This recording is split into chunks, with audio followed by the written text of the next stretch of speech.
נשמת כל חי תברך, תברך את שמך השם. נשמת כל חי תברך, תברך את שמך השם. Shalom Ouvracha, on se retrouve après le plein spirituel des Chagim. On a profité, on s'est élevé spirituellement. Et là, pour les 6 mois à venir, jusqu'au prochain Chag, jusqu'à Pesach, alors c'est uniquement la Torah qui va nous accompagner justement pendant ces 6 mois. La Torah qu'on a fêtée pendant Simchat Torah, c'est elle qui va nous accompagner. En même temps, on est bien sûr Chodesh Heshvan. Et donc, on demande à Kadosh Baruch Hu Yechadesh, à Kadosh Baruch Hu et à Chodesh Hazel et Tova V'Nivracha. On sait que ce mois de Cheshvan, Chachamim lui ont rajouté 2 lettres. Mar Cheshvan. Que veut dire Mar? C'est amer. Et donc, il y a plusieurs raisons pour lesquelles Chachamim ont rajouté le Mar justement à ce mois de Cheshvan. On sait que on va lire la paracha de Noach, et comme la Torah le témoigne, alors le Maboul a eu lieu, alors il a eu lieu pendant le Chodesh Cheshvan, Chodesh Hashevi, le 17 du mois de Cheshvan, et donc c'est en ce mois où Akadosh Baruch Hu il a dû détruire son monde. Et donc pour se rappeler chaque année, justement pendant ce mois de Cheshvan, où on va rappeler le récit où Akadosh Baruch Hu il a dû détruire son monde, alors on a appelé ce mois Mar Cheshvan. Autre raison, alors le Bnei Issachar il nous dit que tous les mois de l'année, il y a une Meora, il y a un événement qui vient éclairer le mois, à l'exception du mois de Cheshvan où il n'y a rien. Et donc c'est la raison pour laquelle on va rajouter Mar Cheshvan. Le Rav Chaim Palaji nous dit que notre mère à tous, alors c'est Rachel Imenu. On sait que Rachel Imenu, de là où elle est, elle prie pour ses enfants. Et Akadosh Baruch Hu, il lui dit Min'i kolech mi bechi. Arrête de pleurer, ne t'en fais pas, je protégerai par ton mérite tes enfants. Et on sait que Rachel Imenu, elle est Nifteret, Yud Aleph du mois de Cheshvan. Et donc justement pour rappeler notre mère qui prie pour nous, alors en ce mois, on va appeler ce mois Mar Cheshvan. Pourquoi Mar? Parce que même c'est Meta et Resh c'est Rachel. Meta Rachel Becheshvan. Et donc c'est la raison pour laquelle, voici pourquoi on a rajouté donc ces 2 lettres. Rabotai, Parashat Noach, comme on l'a dit, c'est une paracha qui est un petit peu déroutante. Pourquoi? Parce que on voit que toute une génération a été dépravée par les plus grandes fautes. Mais c'est toute la génération qui a été dépravée, à l'exception d'un seul homme qu'on connaît tous, qui s'appelle Noach. Et donc la Torah vient témoigner que ce Noach, il a pu justement s'en sortir. Il était en même temps tzaddik et il était aussi tamim. Et on a besoin justement de ces 2 choses.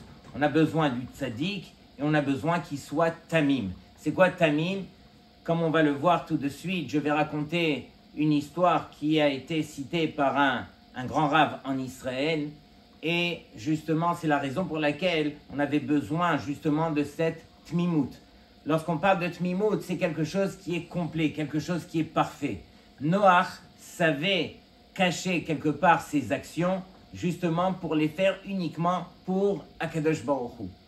On raconte qu'à Bnei Brak, en Elul de l'année dernière, il y a un Av Beddin qui s'appelait Rabbi Eliyahu Cohen, qui lui était le Av Beddin du Rav Shlomo Marfoud.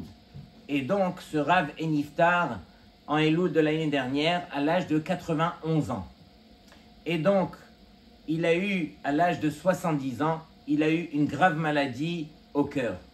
Et donc, on l'a emmené bien sûr à l'hôpital et on a fait toutes les bdikot et les médecins ont décidé de lui faire une opération des plus sensibles, des plus fragiles, et ils ont dit à la famille, écoutez, cette opération, on n'est pas sûr de pouvoir la réussir et on va vous donner un petit peu les signes pour voir si elle a réussi. Dès qu'on aura justement fait l'opération au cœur, alors s'il arrive à bouger un petit peu ses membres, c'est que son corps a supporté l'opération et ça a marché. Sinon, alors malheureusement, voilà, on vous le dit d'avance, on n'est pas sûr de pouvoir réussir cette opération. Et donc, ils ont fait l'opération et ils ont attendu le temps qu'il se devait, c'est-à-dire 2 à 3 jours. Et voici que le 4e jour arrive, le 5e jour arrive, une semaine est passée, le Rav ne bouge toujours pas. Et donc, les médecins, ils commencent à annoncer à la famille que, écoutez, nous on a fait ce qu'on a pu, le corps ne réagit pas et donc l'opération n'a pas donné. On va bien sûr patienter, mais entre nous, alors sachez que ce sont les derniers moments de ce Rav. Et donc, les jours continuent à défiler et toute la famille se réunit autour du Rav. Et bien sûr, tout le monde fait les tfilotes. On vient pour lui dire au revoir, etc. Et donc, à ce moment-là, lorsque tout le monde est autour de lui dans son lit d'hôpital, voici que le Rav, alors il se réveille et quelque chose de très bizarre, il saute de son lit, il tombe et il demande à la famille, enlevez-moi les fils. Il était bien sûr accordé de tellement de tuyaux, tellement de fils, et il demande qu'on lui enlève. Et donc, bien sûr, les sages-femmes arrivent, les médecins arrivent, qu'est-ce qui se passe et tout ça. Il est tombé de son lit d'hôpital, de lui-même. Et donc, le Rav, il se met à parler. C'est pas juste qu'il s'en est sorti, c'est qu'il commence à parler. Et il commence à raconter une histoire que, même dans les livres, lorsqu'on lit ce genre d'histoire, alors on se dit, mais c'est inimaginable. Et là, cette histoire lui est arrivée à lui. Il dit que pendant qu'il était justement inconscient, alors il est monté dans le ciel et là-bas, on l'a jugé. Et on lui a dit, écoute, toi, tu dois vivre uniquement 70 ans. C'est la raison pour laquelle tu as eu justement cette maladie et donc on ne peut plus rien faire pour toi. Mais s'il y a une action que tu as fait bishlemut, alors on sera prêt à te rajouter de la vie. Et donc lui, le Rav, il commence à réfléchir et il dit, écoutez, pendant 40 ans, alors j'ai enseigné dans tel et tel yeshiva. Et la vérité, j'ai enseigné les Shem Shamaim là-bas. Pourquoi? Parce qu'il y avait des étudiants qu'on devait rattraper le niveau, qui n'étaient pas vraiment très très religieux. Et donc je me suis donné à fond pour justement leur permettre d'avancer. Et donc on lui dit, c'est vrai, on peut témoigner que tu as fait pendant 40 ans cette grande mitzvah, mais sache que cette mitzvah, alors dans le ciel, on va t'accorder des mérites, mais ce n'est pas pour autant qu'on va te rajouter de la vie. Pourquoi? Parce que cette mitzvah, tout le monde était au courant, tu as reçu ton kavod, tu as reçu une paye justement pour cette mitzvah, et donc ce n'est pas pour autant qu'on va te rajouter de la vie. Il réfléchit encore et il dit, écoutez, pendant 50 ans de ma vie, alors j'ai prié au Netz, et j'ai prié au Netz comme il se devait. C'est-à-dire que j'arrivais au moins 40 minutes avant le Netz, et je faisais tous les korbanot, et je faisais la tfila, et 40 ans sans perdre un jour, Béminyan au Netz, c'est un énorme mérite. Et donc on lui répond, c'est vrai, c'est un énorme mérite, mais encore une fois, c'est un mérite que tout le monde était au courant, et donc tu as reçu quelque part ton kavod, et ce n'est pas quelque chose que tu as fait uniquement pour Akadosh Baruch Hu, sur lequel alors on va t'accorder de la vie en plus. Et donc il réfléchit et il dit, mais les vendredis, j'allais avec tel et tel rab du quartier et on aidait les pauvres, etc. Et donc même ça, dans le ciel, on lui dit, ça ne suffit pas pour te rajouter parce que ces choses-là étaient connues de tous. Et donc, est-ce que tu n'as pas fait une mitzvah qui était uniquement entre toi et Akadosh Baruch Hu? Et donc là, ça lui monte à l'esprit. Il dit, il y a un vendredi où j'ai quitté la maison juste avant Shabbat. C'était la première sonnerie. Et là, quand je quitte la maison pour aller au Beth HaKnesset pour prier, donc la tfila de Erev Shabbat, alors j'entends que chez le voisin, tous les enfants commencent à crier, voire hurler. Et il dit, j'ai entendu des cris qui étaient pas normaux et que tous les enfants se mettent à crier. Qu'est-ce qui se passe? Et donc, je me suis dit, je ne peux pas uniquement continuer ma route et aller faire la tfila, je vais m'arrêter, aller voir qu'est-ce qui se passe. Il tape à la porte et il voit que les enfants sont uniquement entre eux et les parents ne sont pas là. Il rentre et il demande au plus grand, mais qu'est-ce qui se passe? Et donc, le plus grand, il dit que les parents, ils se sont disputés. Et comme vous le savez, le Yetzer Hara, il se mêle surtout le vendredi Erev Shabbat. À la maison, il faut savoir un petit peu fermer la bouche et fermer les yeux et essayer de prendre sur soi et ne pas commencer avec le Yetzer Hara parce que en la davar sof, quelqu'un qui s'énerve le vendredi juste avant Shabbat, alors c'est sûr que le Yetzer Hara, il aura toute l'emprise sur lui. Et c'est ce qui s'est passé dans cette famille malheureusement, où les parents se sont disputés, la mère s'est mise à pleurer au point où elle s'est sauvée de la maison, elle a quitté. Et le papa qui voit la maman partir, il la pourchasse, il court après elle et il va pour essayer de calmer les choses, pour lui parler et tout ça. Et donc le Rav, quand il est rentré, il a vu qu'on était à pas loin du Shabbat et qu'il n'y avait ni la plata, c'était le désordre, c'était quelque part la foire. Il rentre et il dit aux enfants, écoutez-moi, on va essayer de tout rattraper, ne vous en faites pas, vos parents vont revenir, venez, on arrange tout. Et donc, ils ont branché la plata, il a vu que certains plats étaient prêts, il les a mis sur la plata, après il appelle les enfants et il leur dit, écoutez, vous allez faire le balai, vous allez tout nettoyer, les autres, vous venez avec moi, on fait la table, ils ont dressé une très très belle table de Shabbat, ils ont arrangé tout ce qu'ils ont pu arranger, ils ont nettoyé, et jusqu'à ce que le Shabbat est arrivé, bien sûr, ils ont allumé les nérotes de Shabbat, et après cela, les parents qui rentrent. Les parents se sont réconciliés, Baruch Hashem, et donc ils rentrent chez eux, et ils trouvent que tout est ordonné, tout a été bien fait, tout ça, et lui, pour ne pas faire honte aux parents, alors directement il s'est sauvé, il descend, il va à la choule, il voit bien sûr que la tfila a déjà été faite, il rentre au Bet HaKnesset, il prie Arvit de Shabbat Beyachid, il rentre chez lui à la maison et il fait le kiddush pour sa femme, pour sa famille, et il n'a jamais dévoilé cela ni à sa femme ni à sa famille. Et donc dans le ciel, on lui dit, alors voici une mitzvah qui te permet justement de gagner des années de vie. Et donc il a vécu Rabotai pendant 21 ans après cela. 21 ans de vie on lui a accordé justement pour une mitzvah qu'il a pu faire justement bit mimout. C'est quoi bit mimout? Uniquement entre lui et Akadosh Baruch Hu. Regardez Rabotai toutes les mitzvot qu'il avait justement dans son parcours.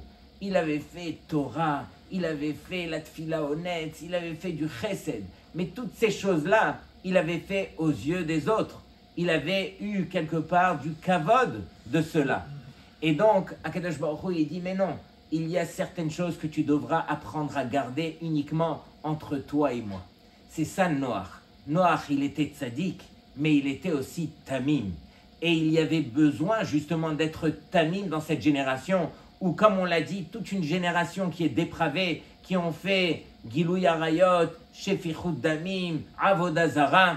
Et donc, lorsque on se retrouve dans un endroit qui est justement, qui est tamé, un endroit qui est imprégné de Toum'a, alors cette Toum'a, elle agit justement à l'encontre de la personne. Par exemple, quelqu'un qui vit en France, alors il est obligé, du fait que le Yetzer Hara ici s'appelle Arayot, il est obligé de travailler la Tahara, la Kedusha.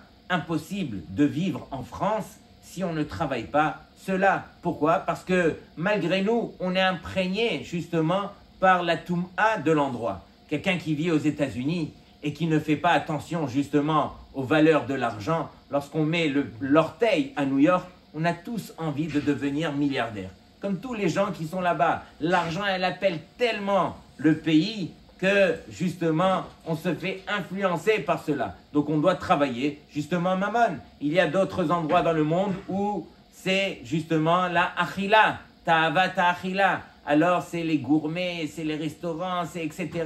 Et donc dans tous les endroits où on va se trouver, on doit justement travailler le Yetzer Hara qui se trouve dans cet endroit. Pendant que Noach, lui, il devait travailler tous les Yetzer Hara en même temps, puisque sa génération au complet était dépravée. Et donc, c'est la raison pour laquelle on accorde tout ce mérite justement à Noach, qui était en même temps tzaddik et en même temps qui était tamim. Rabotai, comme on le sait, ce Shabbat, c'est nul autre que la Hiloula de Rabbeinu Maran Zatzal, Rav Ovadia Yosef. Et donc, il y a un Rav qui m'a raconté cette semaine, il y a tellement d'histoires sur Rav Ovadia Yosef, mais il y a un Rav qui m'a raconté qu'il a eu le mérite, il y a bien sûr une trentaine d'années, où il allait avec des groupes de jeunes, justement pour les rapprocher de la Torah. Et une des stations où il allait, alors c'était bien sûr chez le Rav Ovadia Yosef. Et il est arrivé un après-midi là-bas, c'était l'heure de Mincha, et le Rav, donc ils ont fait Mincha avec le Rav, et tout de suite après, le Rav, il quitte la pièce où on faisait la tfila, et il se dirigeait justement vers son bureau pour commencer son limoud. Et son shamash, il le voit se rapprocher de sa table où il y avait sa Gemara. Et il dit aux jeunes, vous allez courir pour prendre une bracha, parce que aussitôt qu'il va ouvrir sa Gemara, c'est mort. Il ne vous écoutera plus, il ne sera plus là. Et donc les jeunes, ils ont couru et ils se sont mis autour de lui. Le Rav les a vus, il leur a fait des brachot de manière très chaleureuse. Et à part ce groupe de jeunes, il y avait deux des plus grands donateurs du Brésil. Et ces deux-là étaient venus accompagnés de leurs femmes. Et donc, ils ont tourné un petit peu autour de la maison et tout ça. Et le shamash, il leur a dit, mais faites vite, sinon le Rav, il va commencer son limoud et vous n'aurez pas de bracha. Et eux, comme des riches, qui n'aiment pas qu'on leur dicte quoi faire, alors ils ont pris quelque part leur temps. Et le Rav s'est assis, il a ouvert sa Gemara.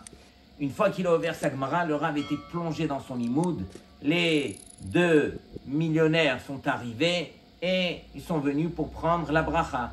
Et ils se sont rapprochés du Rav, ils ont même bouché la table, ils ont essayé de faire tout ce qu'ils pouvaient. Le shamash leur dit, écoutez, c'est fini, le Rav il est plongé dans son limoud, oublié. Et eux ils disent, mais on est venu du Brésil et on a notre vol dans 2h30. Juste que le Rav il nous fasse une bracha et on s'en va vite. Et il se rapproche encore du Rav, le shamash aussi, tout le monde essaye tout ça, mais le Rav était tellement plongé dans son limoud qu'on n'a pas réussi justement à le faire sortir. Et les jeunes étaient là et ils ont vu. Et donc, les donateurs, justement, ils étaient contraints de devoir faire demi-tour et rentrer chez eux, aller prendre le vol. Et le shamash, il leur dit, mais ne vous en faites pas, la semaine prochaine, il y a encore d'autres groupes qui doivent arriver, donnez-moi vos noms, et une fois que les groupes seront là, alors je donnerai votre nom au Rav, et le Rav vous fera une bracha. Mais j'aimerais vous dire quelque chose, que c'est vrai que vous n'avez pas eu la bracha du Rav, parce que le Rav était plongé dans son limoud, mais vous avez reçu plus que la bracha du Rav. C'est quoi? C'est que pendant que vous étiez là, et que vous avez essayé justement de dire au Rav, mais donnez-nous une bracha, alors vous avez permis à tous ces jeunes de regarder c'est quoi un Talmid Chacham qui est plongé dans son limoud, et que pour rien au monde, on sort du limoud. C'est ça la Torah du Rav Ovadia Yosef. Elle était tellement précieuse. Pour lui, chaque instant, chaque seconde, c'était un monde de Torah. Et donc, vous avez, grâce à vous, vous avez fait quelque part un Kiddush Hashem aux yeux de ces jeunes. Et donc, la semaine qui a suivi, alors bien sûr, ils ont reçu la bracha. Et lorsque, justement, ce Rav qui était venu pour prendre la bracha pour eux, il a raconté l'histoire au Rav Ovadia Yosef que la semaine dernière, alors ces gens du Brésil n'ont pas eu le mérite d'avoir la bracha, mais ils ont réussi justement par le fait que vous avez étudié de manière matmide.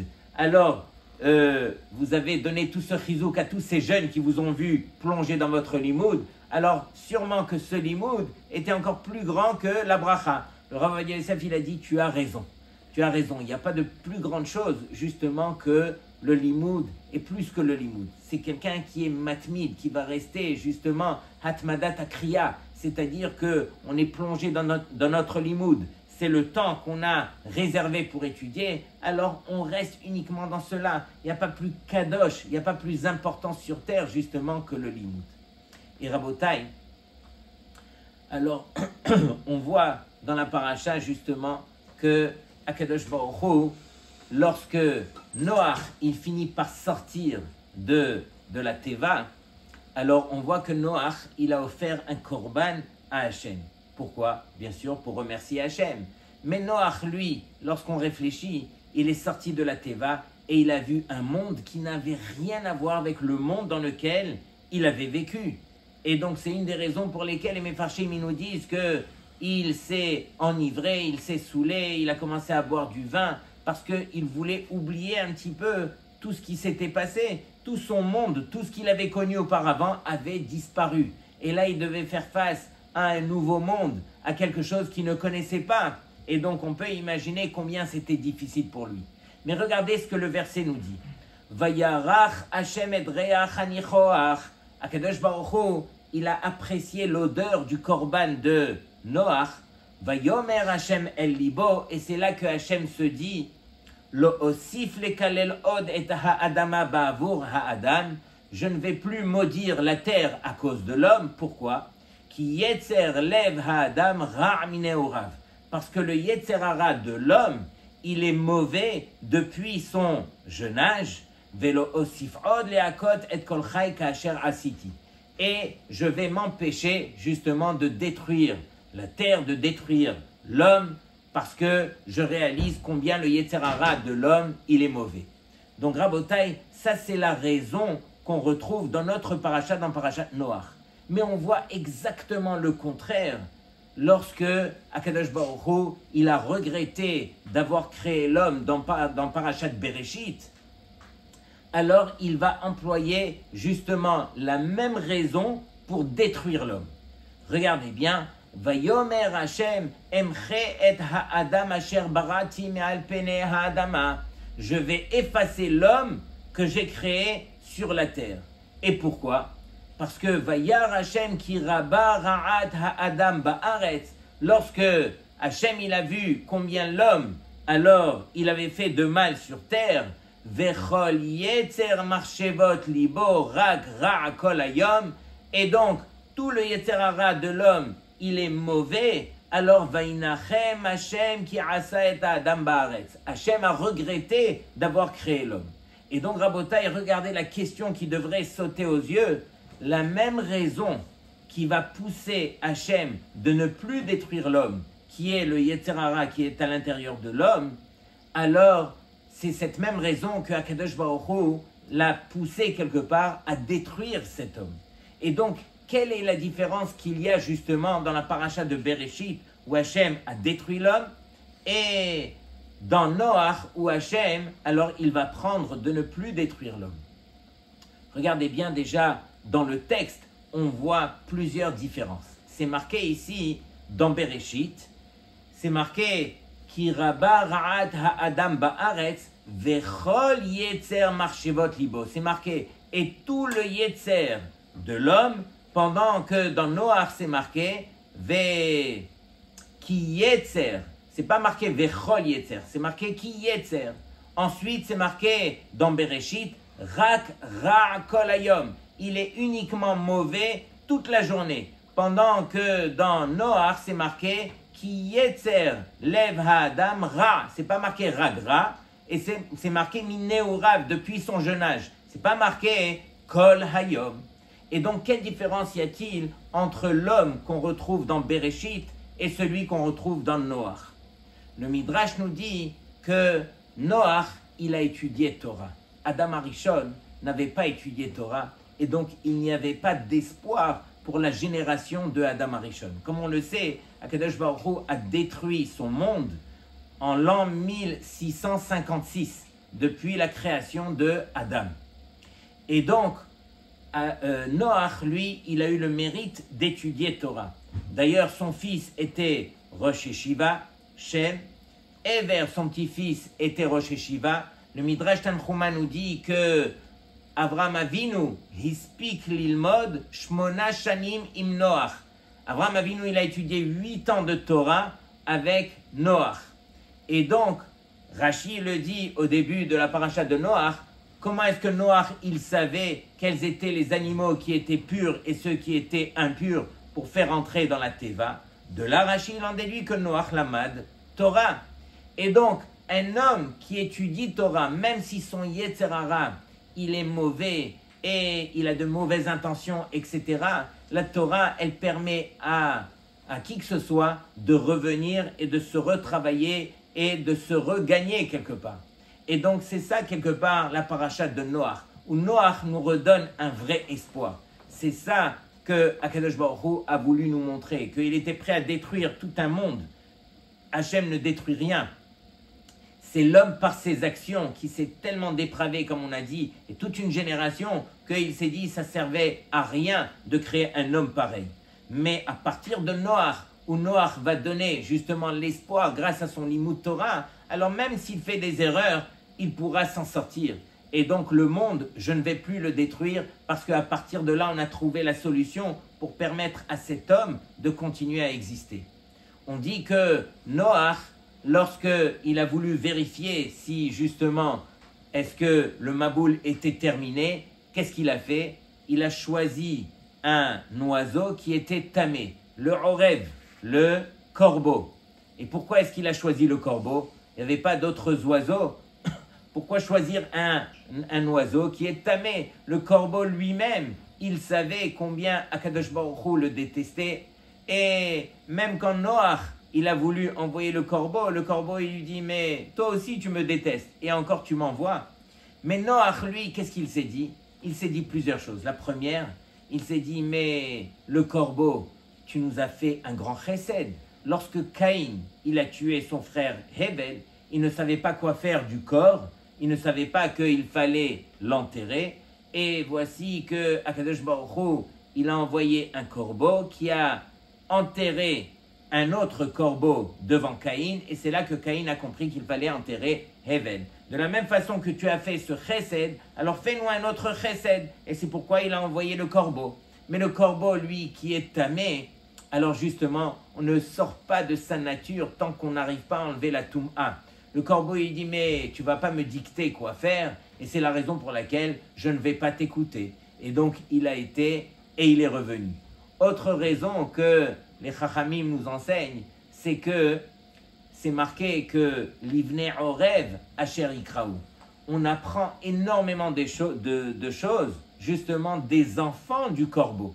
Que les enfants du corbeau, ils savent implorer Akadosh Baruch Hu. Du fait que lorsqu'ils naissent, ils naissent blancs, et le corbeau, bien sûr, il est noir, alors le corbeau, lui, il délaisse complètement ses enfants. Et les enfants, qu'est-ce qu'ils font? Comment est-ce qu'ils arrivent à survivre? Akadosh Baruch Hu, alors, il envoie d'autres oiseaux qui les nourrit par des vers, etc. Et ces enfants, ils arrivent justement à s'en sortir grâce à la tfila qu'ils font envers Hachem. Et donc, Noach, il dit, je vais envoyer justement le corbeau pour aller vérifier, parce que lui, il sait c'est quoi la tfila. D'ailleurs, on le voit chez ses enfants. Et donc, le corbeau, lui, il aurait dû aller faire une tfila à Hachem. Hachem, sauve ton monde, sauve-moi, permets-moi d'aller dans un endroit où il n'y a pas le Maboul et de revenir pour annoncer la bonne nouvelle. Mais le corbeau, lui, a échoué à justement sa mission. Il n'a pas voulu prier et c'est uniquement la Yona qui, elle, a été la colombe qui a été et qui a justement pu trouver l'endroit où elle a pu se poser. Et Akadosh Baruch Hu, il a récompensé la colombe que lorsque arrive le Shabbat, elle n'aura plus besoin justement de voler et de se fatiguer. Yona Matsama Noach, elle a trouvé justement où se reposer, qui va être le jour du Shabbat, puisque elle a eu confiance envers Hachem et elle a pu prier. Donc Rabotai, toutes ces choses que la Torah, encore une fois, nous enseigne, ce sont des choses qui sont vraiment profondes, mais pour nous d'apprendre la leçon. La leçon, elle est claire. Elle est que on a encore devant nous jusqu'à Pessah, on a 6 mois. 6 mois dans lesquels, alors on va essayer vraiment de se travailler pour devenir ce Adam que Akadosh Baruch Hu nous montre justement au travers de ces belles parachiotes. Tout le livre de Bereshit, comme on le sait, il est quelque part déguisé au travers d'histoires, au travers de récits. La Torah réellement est un livre de halachot. Comment se fait-il que Bereshit, alors il s'adresse à nous sous forme d'histoire? Il n'y a pas d'histoire dans la Torah. C'est uniquement des comportements que Akadosh Baruch Hu, il nous demande d'atteindre. Et lorsqu'on étudie Torah, il y a 2 parties. Il y a le limoud, comme on le sait, qui va nous construire de l'intérieur, mais il y a aussi la partie du limoud qu'on est obligé de faire en parallèle, qui va s'appeler le moussar. Le moussar, c'est justement les livres qui nous permettent de réaliser un petit peu toutes les mauvaises tendances qui sont à l'intérieur de nous, les défauts qu'on se doit de corriger. Et donc, Rabotai, comme on a dit, jusqu'à Pessah, 6 mois de Torah pour devenir le Adam que Akadosh Baruch Hu, il a demandé à Adam Arishon. Qu'est-ce qu'il a dit à Adam Arishon? Il a dit Naase Adam. C'est quoi Naase Adam? Faisons l'homme. Ça veut dire toi et moi. Je t'ai donné une intelligence, je t'ai donné des yeux, je t'ai donné une bouche, je t'ai donné des mains, des pieds, des possibilités. Faisons l'homme. Naase Adam. Montre-moi ce que tu es capable de devenir avec tout ce que je t'ai donné. Et donc, toutes ces belles parachiotes, encore une fois, nous permettent de réaliser qu'on est Adam, à condition qu'on se travaille et qu'on étudie Torah. Shabbat Shalom, Chodesh Tov, Umvorach.